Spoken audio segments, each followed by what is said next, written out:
perubahan untuk Indonesia ini.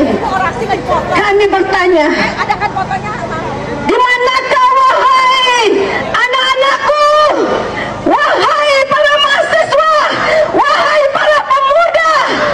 Kami emak-emakmu datang ke sini pasang badan, ingin perubahan untuk Indonesia ini. Kami pasang badan untuk meminta pertanggungjawaban kepada Bapak Presiden Republik Indonesia. Pak Jokowi, tolong sampaikan saya bicara dari akar rumput, dari rakyat bawah. Anda telah mengacak-ngacak demokrasi Indonesia ketika Anda menggolkan lewat MK anak Anda yang belum layak. Anak Anda si Gibran, Pak Jokowi, belum pantas untuk menjadi wakil presiden Republik Indonesia ini. Dia masih terlalu muda, belum punya pengalaman, belum punya keilmuan. Hai Bapak Jokowi, seharusnya Anda malu. Kenapa Anda sendiri gagal menjadi Presiden Republik Indonesia? Hari ini kami mama, ekonomi susah, dan Anda juga bersama menteri-menteri Anda mempersilahkan banyaknya TKA Cina masuk Indonesia, sementara anak-anak kami banyak pengangguran. Sekali lagi, hari ini kami dari akar rumput akan teriak.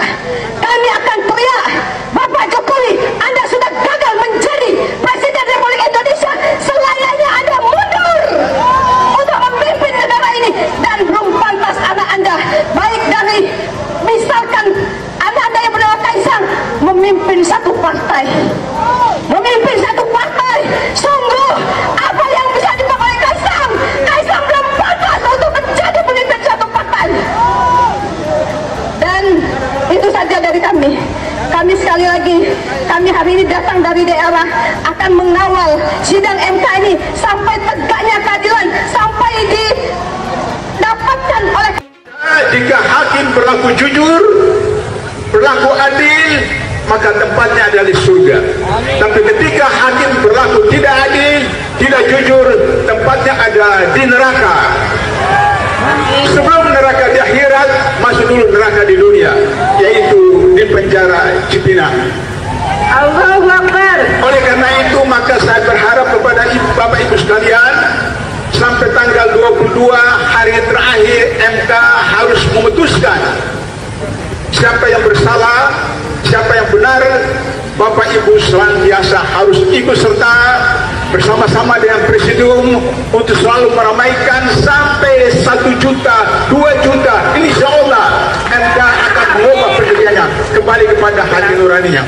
Bersedia Bapak Ibu untuk datang berjuta sampai 1 juta, sampai 2 juta. Bawa keluarga, bawa anak istri, bawa tetangga. Mari kita bersama-sama untuk mempenjarakan Jokowi. Penjarakan Jokowi. Penjarakan Jokowi. Penjarakan Jokowi. Allahu Akbar. Allahu Akbar. Allahu Akbar. Allahu Akbar. Allahu Akbar. Allahu Akbar. Merdeka. Merdeka. Merdeka. Merdeka. Merdeka. Merdeka. Batal Keputusan Pemilihan Umum Republik Indonesia nomor 1632 tentang penetapan pasangan calon peserta pemilihan umum presiden dan wakil presiden tetap. Siapapun jangan dimanipulasi supaya apakah Pilpres 2024 kemarin telah dijalankan secara bebas, jujur dan adil? Izinkan kami menyampaikan jawabnya, tidak. Yang terjadi adalah sebaliknya. Independensi yang seharusnya menjadi pilar utama dalam penyelenggaraan pemilu telah tergerus akibat intervensi kekuasaan yang tidak seharusnya terjadi.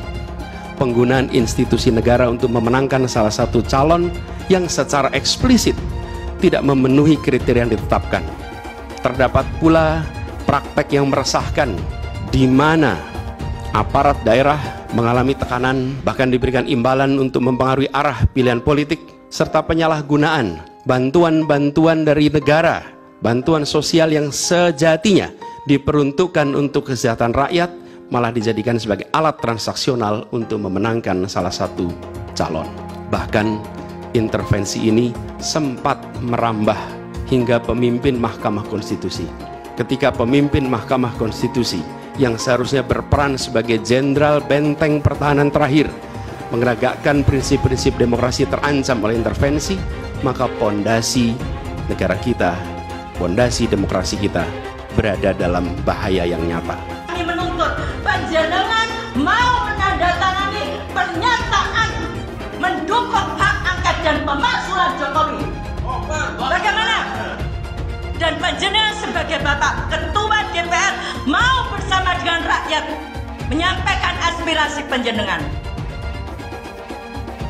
Hati-hati Bapak Ibu, jangan main-main. Panjenengan bisa main-main dengan kami rakyat. Tapi penduduk langit akan mencatat semua perbuatan panjenengan. Akhirat itu tidak ada pembelanya, tidak ada pengacaranya. Kami menolak pemilu curang. Dan kami menolak politik dinastik di negara ini. Oleh sebab itu, saya mewakili emak-emak yang hari ini menangis karena kondisi ekonomi semakin berat. Sebagai seorang muslim, mengajak panjenengan semua, kalau panjenengan masih merasa manusia, mari berjuang bersama kami untuk negara ini. Saya takut kalau kita diserahkan pada pemimpin yang zalim. Allahumma anzil alaihim malakal ladzi la yuradu anil qaumadz zalimin. Ya Rabb, turunkan azabmu pada Jokowi dan sekutu-sekutunya. Azab yang tidak dinikmati, yang tidak diinginkan oleh orang-orang zalim. Ya Rabb, turunkan. Allahumma ashibhim adada waqtulhum badada. Hitung jumlah mereka yang jahat, hitung jumlah mereka yang menjual negeri ini, dan habiskan mereka semuanya. Ya Rabb, anak-anakku yang beragama, yang Islam dia, tapi mereka beragama Nasrani, Katolik, Protestan, dan yang lainnya, mereka punya Tuhan. Tapi Jokowi, dia tidak punya Tuhan. Mereka punya Tuhan, tapi Jokowi, dia tidak punya Tuhan. Saudaraku, anak-anakku, saya sengaja menyempatkan datang. Usia saya sudah 74 tahun lebih 2 bulan. Saya khawatir anak cucu saya tidak punya negeri nantinya, karena negeri ini akan dikuasai oleh Cina dengan tentara-tentaranya sudah banyak. Di Morowali bertengkar tentara Indonesia, tenaga kerja Indonesia dengan tenaga kerja Cina, yang mati anak Indonesia 100 orang, Cina cuma 1 yang ditangkap dan dipenjara anak-anak kita tenaga kerja Indonesia. Saya menangis. Ini negeri siapa? Anakku, saudaraku, tentara, polisi, bangkitlah, sadarlah, minta pada Allah, datangkan kesadaran pada para ABRI. Kalian jangan membela yang salah. Kita memilih negeri ini, bukan Jokowi dan keluarganya. Jokowi adalah antek-antek komunis. Antek-antek komunis. Betul atau tidak? Ayahnya adalah ajudan Aidit, dan ternyata sidang demi sidang mengadili tentang ijazahnya, dia tidak pernah kirimkan ijazah aslinya. Tandanya apa itu? Jadi saatnya dia harus turun, masukkan penjara, dia harus mendapatkan hukuman yang sebesar-besarnya. Kita semua harus bangga jadi orang Indonesia.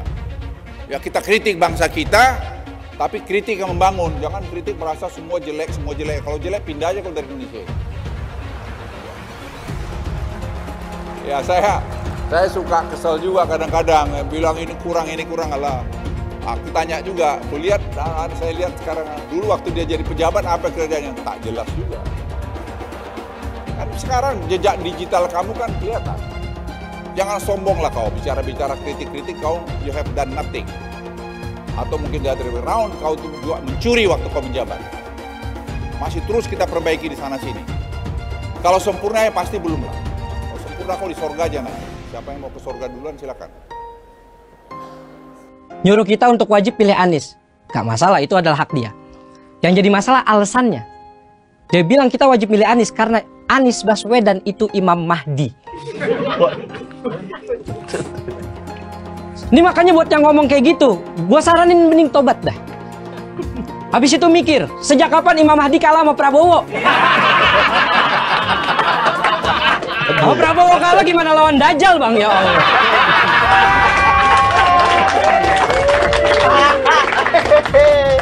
Dari sekian banyak penyampaian aspirasi, dari berjilid-jilid diskusi, belum ada solusi untuk negeri ini.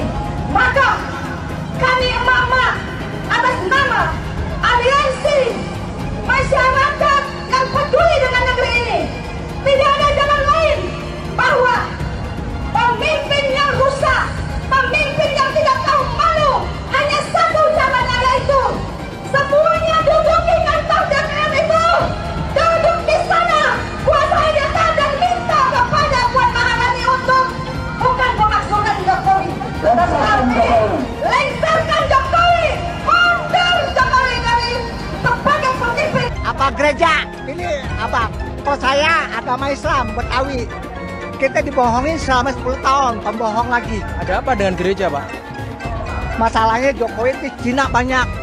Kita dibudakin zaman Soeharto, Cina lagi, jangan sampai Cina lagi. Wah, itu rasis itu. Zaman Soeharto nggak ada kecurangan, sah. Presiden, ini pembohong. Bohongin rakyat, tau nggak? Kita akan mendeklarasikan kemenangan, amin, dengan perincian sebagai berikut. Anies mendapatkan suara 54%.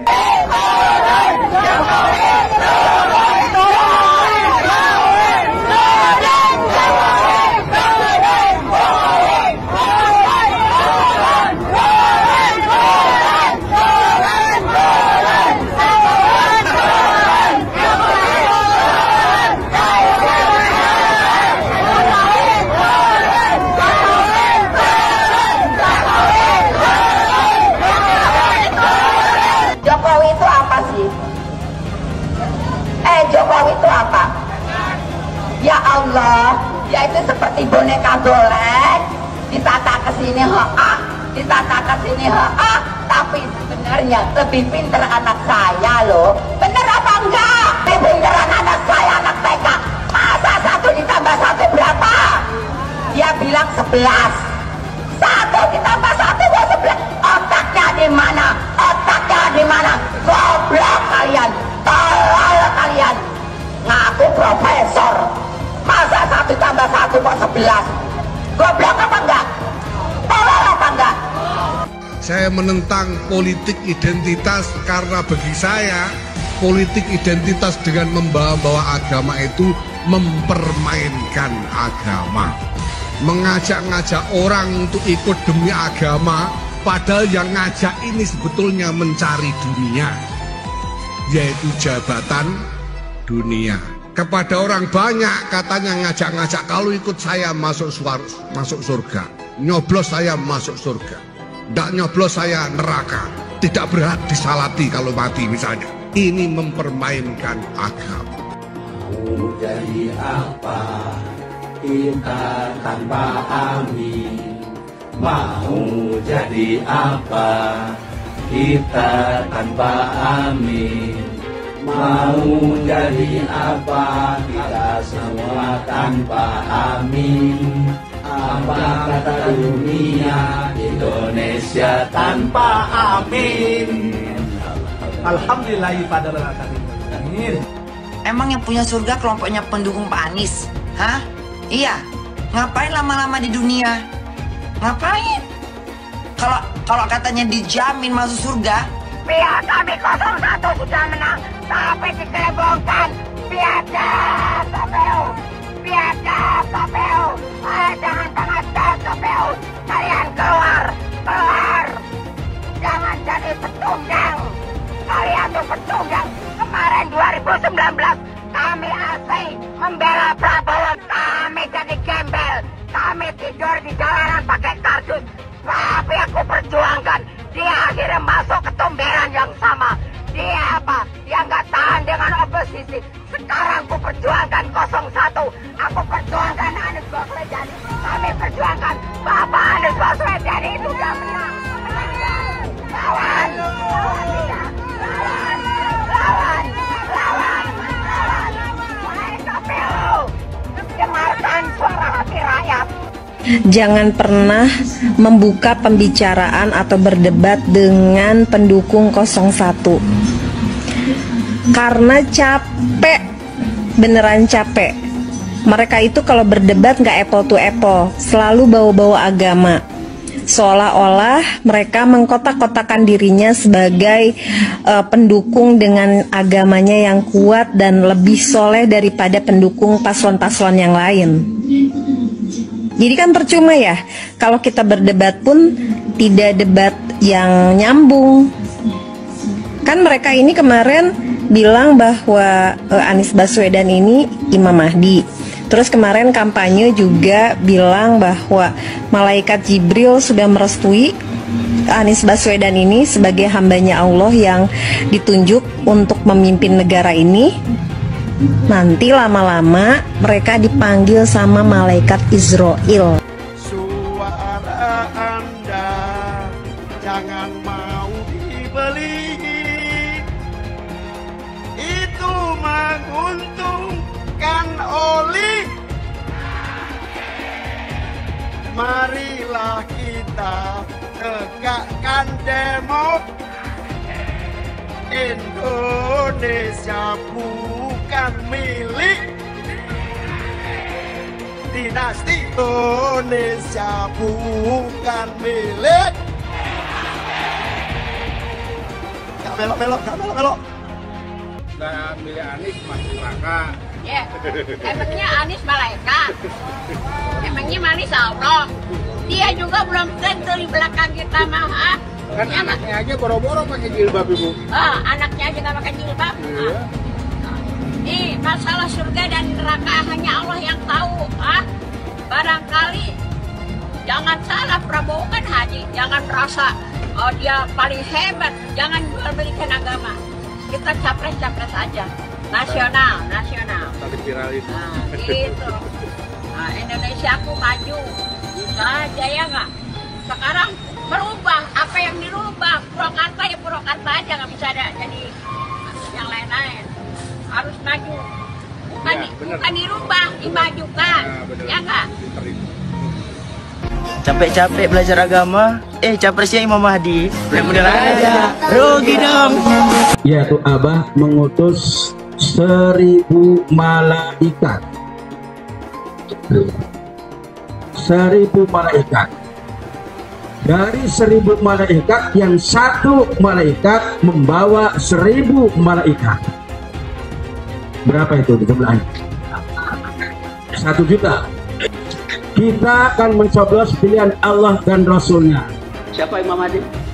Profesor Dr. Anies Rashid Baswedan. Itu Imam Al-Mahdi. Al-Imam Al-Mahdi 2024 memenangkan Anies Baswedan. Kenapa? Imam Mahdi. Semua sedunia kalau haram tidak mendukung Anies untuk Presiden Indonesia 2024, Dajjal. Kalau tidak memenang Anies Baswedan untuk Presiden, Dajjal. Catat itu, amin menang wajib, amin kalah dosa. Secara eksplisit ditulis dalam Al-Quran. Quran surah Al-Qasas ayat 26, Quran surah Asy-Syu'ara ayat 107, 125, 143, 162, 178, 193. Quran surah Ad-Dukhan ayat 18, ayat 51, Quran surah At-Takwir ayat 21, dan Quran surah At-Tin ayat 3. Tepuk tangan untuk kemenangan amin. Amin menang, amin kalah.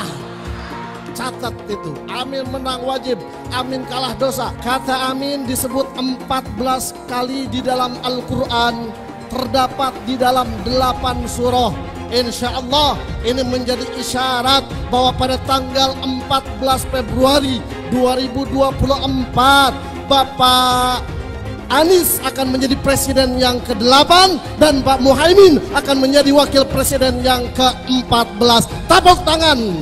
Amin menang, amin kalah dosa. Hidup amin, hidup amin, caplos amin, menangkan amin, amin menang 1 putaran, amin, amin. Amin menang. Wajib. Amin kalah. Dosa.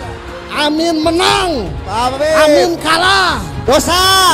PKB sekarang, PKB-nya itu yang diambil Muhaimin Iskandar dicuri. Yang sudah mendukung Anies sebagai presiden harus dipertanyakan keislamannya. Hamba itu namanya Anies Baswedan. Dia akan panggil malaikat Jibril. Wahai Jibril, aku mencintai hambaku yang insya Allah namanya Anies Baswedan.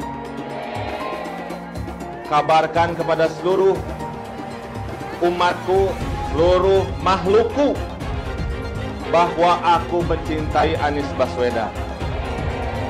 Maka Jibril akan mengatakan kepada seluruh makhluk di langit, seluruh makhluk di bumi, cintailah Anies Baswedan. Maka insya Allah makhluk di langit dan makhluk di bumi semuanya akan mencintai Anies Baswedan dan mendoakan pada 14 Februari insya Allah Anies Baswedan Presiden Republik Indonesia. Siap Bekasi memenangkan Anies Baswedan 80%? Siap menang satu putaran? Saya tidak mau pemimpin masa depan menyalahkan angin di kemudian hari. Anda kalau nyindir lain kali jangan pakai angin, Mas. Mau bilang lagi, jangan salahkan angin. Saya kan sampaikan soal angin ya kemarin. Angin tak ada KTP-nya. Angin itu bergerak dari sana sini. Ketika polutan yang muncul dari pembangkit listrik tenaga uap mengalir ke Jakarta, maka Jakarta punya indikator, karena itu Jakarta mengatakan ada polusi udara. Ketika anginnya bergerak ke arah Lampung, ke arah Sumatera, ke arah Laut Jawa, di sana tidak ada alat monitor. Ada orang yang bilang jangan cerita soal angin, maka dia tidak menghormati ilmu pengetahuan. Jangan sampai Indonesia jatuh ke tangan pembohong. Jangan sampai Indonesia jatuh ke tangan Anies Baswedan. Anies pintar asumsi bukan pintar bicara, tidak pintar kerja. DKI Jakarta sudah menjadi parameter Anies tidak pantas jadi presiden. Saya mensyukuri kenapa kalah, kenapa ditahan. Saya bersyukur atas itu semua. Saya coba bayangkan ya, kalau seandainya waktu itu kita menang, gitu ya, hari ini belum tentu kita bisa nikmati seperti ini. Kita bersyukur 5 tahun Tuhan izinkan kasih ke orang yang pintar ngomong untuk kerja. Coba kalau kita bayangkan gitu ya, kalau kemarin saya masih jadi gubernur, ini saya udah turun ini. Tapi yang pintar ngomong itu dikira orang hebat kan? Ini lebih berbahaya tahun 2024, langsung ketahuan karakternya. Langsung ketahuan itu. Di saya juga ada kutipan Pak di kamar saya Pak. Tulisannya, Jakarta telah mengambil keputusan yang fatal. Anies bilang dia akan membuka lapangan kerja. Yang dulu janjinya 200.000 lapangan kerja. Ternyata cuma ngomong kosong, alias cuma janji palsu. Soal pembangunan yang berkelanjutan. Dia bilang di Jakarta dia udah meneruskan yang udah baik. Lu jangan percaya ya, itu ngibul. Faktanya nggak seperti itu loh. Belum lagi nih, program penanggulangan banjir. Jadi di daerah Jakarta itu ada daerah yang sebelumnya udah bebas banjir. Pas Anies mimpin, kok bisa-bisanya daerah itu banjir lagi? Gimana nggak banjir kalau kalinya udah nggak pernah dikeruk sama dibersihin, Pak? Kalau soal Jakarta, gue bisa bicara banyak deh. Jadi gue saksi bobroknya kepemimpinan Anies di Jakarta. Dan gue bisa pastiin, omongan manisnya Anies soal apa yang dia lakukan waktu mimpin Jakarta itu banyak ngibulnya. DKI yang kita harapkan, Anies Baswedan yang begitu jelas Islamnya. 4 tahun 8 bulan jadi gubernur. Mana peraturan pergub saja yang melarang migrasi? Mana perda Islam apalagi? Yang akhirnya tidak berani juga menegakkan hukum Islam. Banjir tetap banjir, macet tetap macet, kriminalitas Jakarta.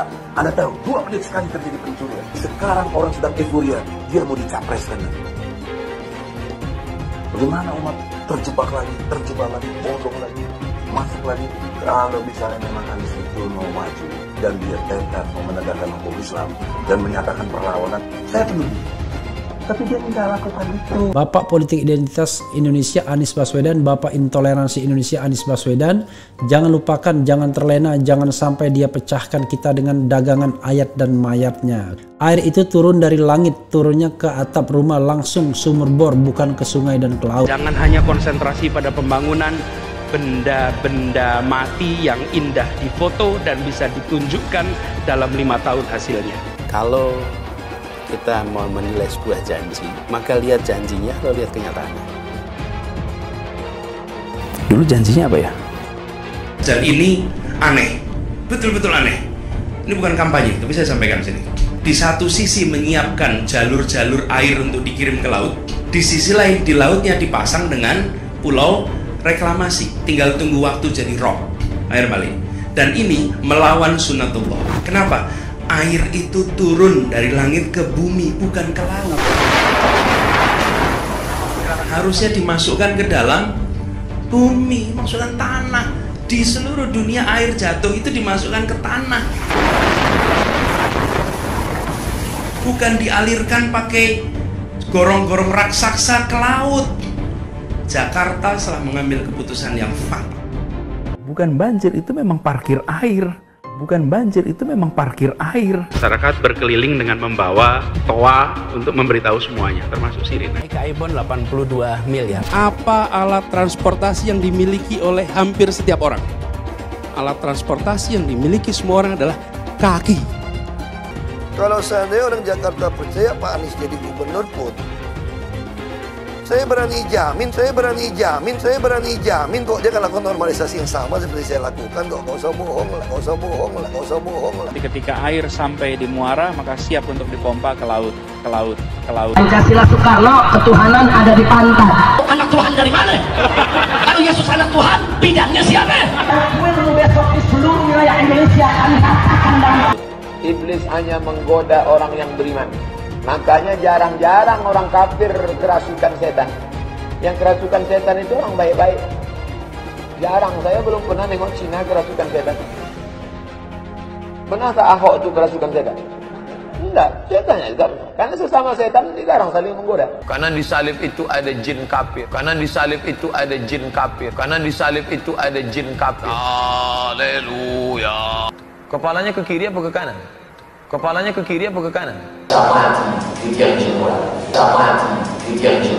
Tetap percaya salib itu lambang mulia, bukan jin.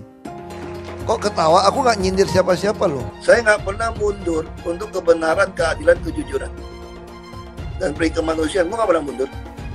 Dan gue nggak pernah takut juga sama lu. Siapapun yang rasis, gue akan hadapin. Karena rasis itu tidak berperi kemanusiaan. Apa saya ditanya dulu kan, kamu nyesel nggak statement kamu di Pulau Seribu sehingga masih masuk penjara?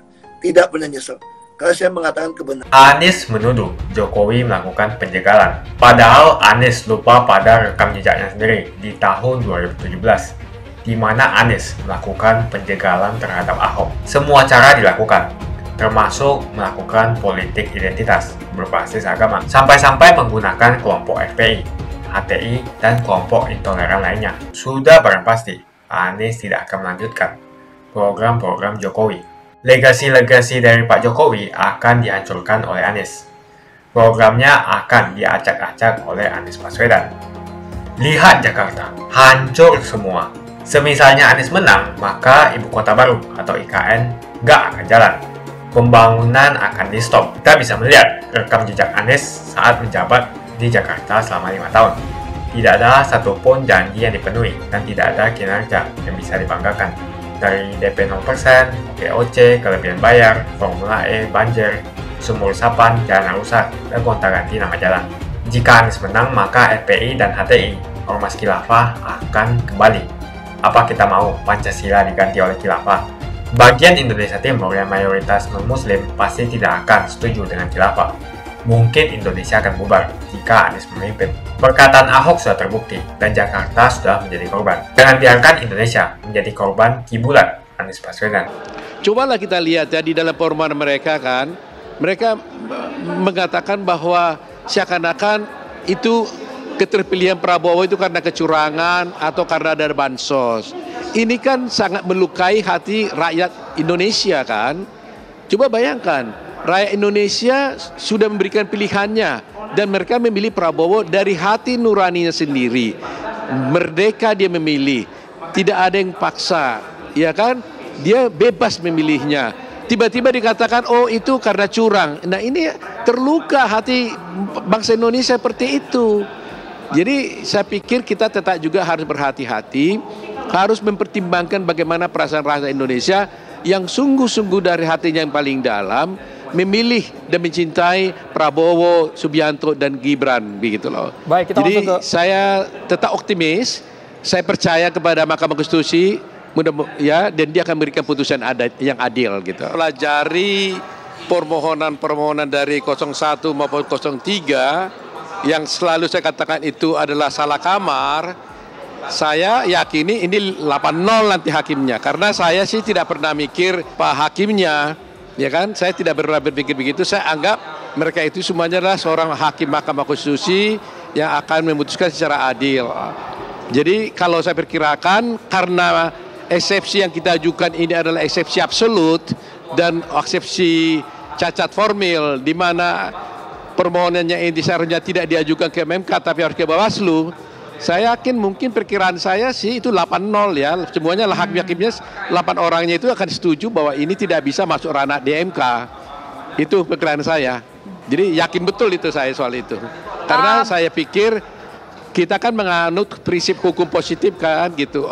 Kita harus menegakkan hukum acara yang berlaku. Jadi hukum acara itu sebagai pedoman untuk bisa menegakkan suatu keadilan. Gak mungkin suatu keadilan dapat dicapai dalam suatu perkara apabila hukum acaranya itu tidak ditaati. Jadi saya yakin dan percaya Mahkamah Konstitusi pasti mentaati hukum acara, dan dengan mentaati hukum acara maka maka seharusnya putusan mereka itu menyatakan permohonan mereka ini salah kamar, dengan kata lain secara hukum dikatakan bahwa tidak pada tempatnya. Jadi kalau kita melihat komposisi hakim bersikap buruk ini susah. Jadi seakan-akan ada keberpihakan kepada pihak tertentu seperti itu. Saya harus melihat bahwa dia harus berpihak kepada keadilan dan kebenaran. Nah, dengan berasumsi bahwa mereka itu adalah akan berpihak kepada hukum dan kebenaran, maka saya yakin dan percaya bahwa putusannya itu akan adil. Nah kalau mereka mau adil, saya kira 8-0 gitu loh. Baik, Bang. Karena tidak bisa umpamanya aku pro si A dan sebagainya. Ini kan bukan pertandingan sepak bola gitu loh. Tapi ini kan menyangkut bangsa Indonesia yang hak-hak konstitusionalnya itu harus diperhatikan. Kedua, permohonan mereka ini juga tidak menyebutkan, kalau menyebutkan berapa suara yang diperoleh oleh mereka. Jadi kalau dia mengatakan diskualifikasi orang lain, lantas dia berapa gitu loh. Kalau ya kan kalau dia katakan orang umpamanya kita punya 0, lantas dia punya suara berapa? Dia sendiri juga tidak bisa menyebut loh. Jadi bagaimana dia bisa berperkara di Mahkamah Konstitusi, mengajukan gugatan mengatakan orang lain itu harus didiskualifikasi, tapi pemohon sendiri tidak bisa menentukan suara dia berapa. Dia bilang bahwa kamu diskualifikasi, tapi tidak dikatakannya suara dia berapa gitu loh.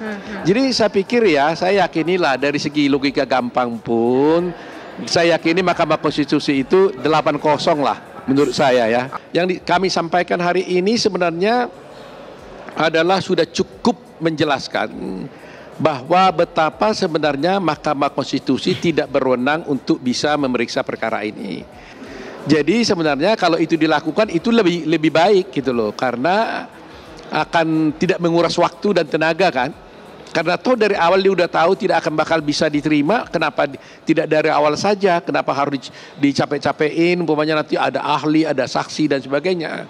Nah, kenapa saya punya keyakinan seperti itu, dan itu tadi sudah saya jelaskan dan kami jelaskan dengan tim bahwa sedikit sekali, hampir tidak ada kemungkinan lah begitu ya, hampir tidak ada kemungkinan permohonan ini untuk dikabulkan, bukan karena apa, karena memang salah kamar gitu loh.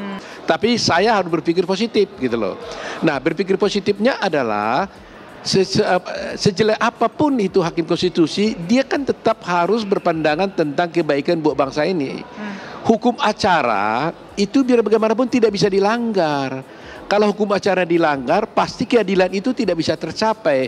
Karena hukum acara itu dipakai adalah untuk menjaga hukum material gitu loh. Hukum material kan ada, dijaga oleh hukum acara supaya tercapai keadilan.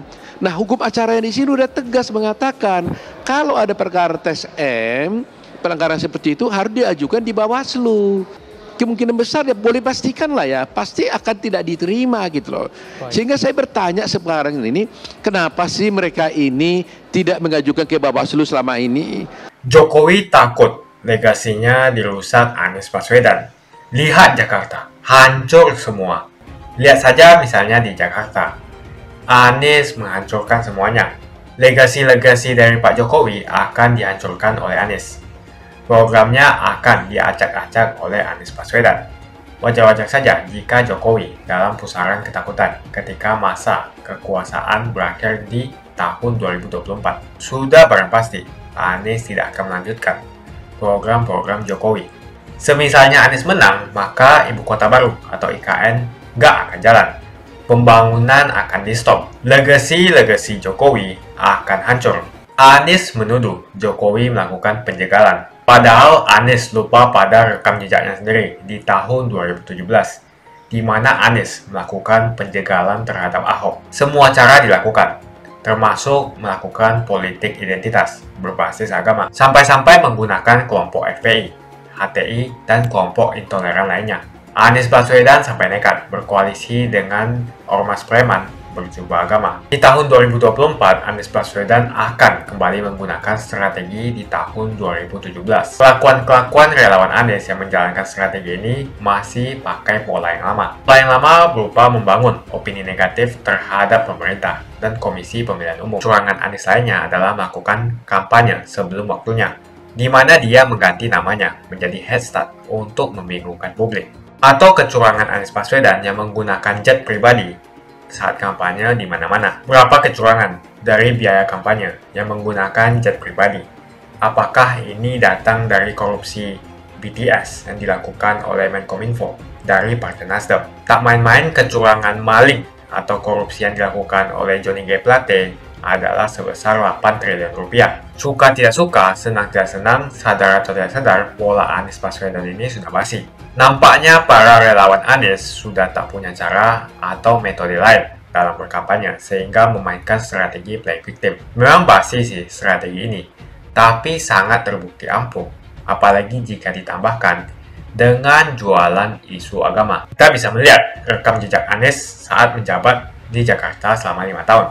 Tidak ada satupun janji yang dipenuhi dan tidak ada kinerja yang bisa dibanggakan. Dari DP 0%, OKOC, kelebihan bayar, Formula E, banjir, sumur resapan, jalan rusak, dan gonta-ganti nama jalan. Diketahui Anies pun masih berhutang 100 miliar kepada Sandiaga Uno dan sampai saat ini belum dibayarkan. Untuk jadi gubernur saja, Anies sampai berhutang 100 miliar kepada Sandiaga Uno dan belum dibayarkan. Apalagi jadi presiden. Berapa triliun yang akan Anies hutangkan? Dan bagaimana Anies bisa membayar utang triliunan itu? Apakah Indonesia siap untuk dijual? Jika Anies menang, maka FPI dan HTI, Ormas Khilafah, akan kembali. Apa kita mau Pancasila diganti oleh Khilafah? Bagian Indonesia Timur yang mayoritas non-Muslim pasti tidak akan setuju dengan Khilafah. Mungkin Indonesia akan bubar jika Anies memimpin. Perkataan Ahok sudah terbukti dan Jakarta sudah menjadi korban. Jangan biarkan Indonesia menjadi korban kibulan Anies Baswedan. Begitu saja opini saya tentang Anies Baswedan. Bagaimana opini kalian? Tuliskan di kolom komentar. Pastikan kalian semua menekan like di video ini. Dan jangan lupa bagikan video ini ke teman dan family Anda supaya mereka semua mengetahui tentang informasi ini. Tekan tombol subscribe dan bunyikan lonceng notifikasi supaya kamu tidak ketinggalan.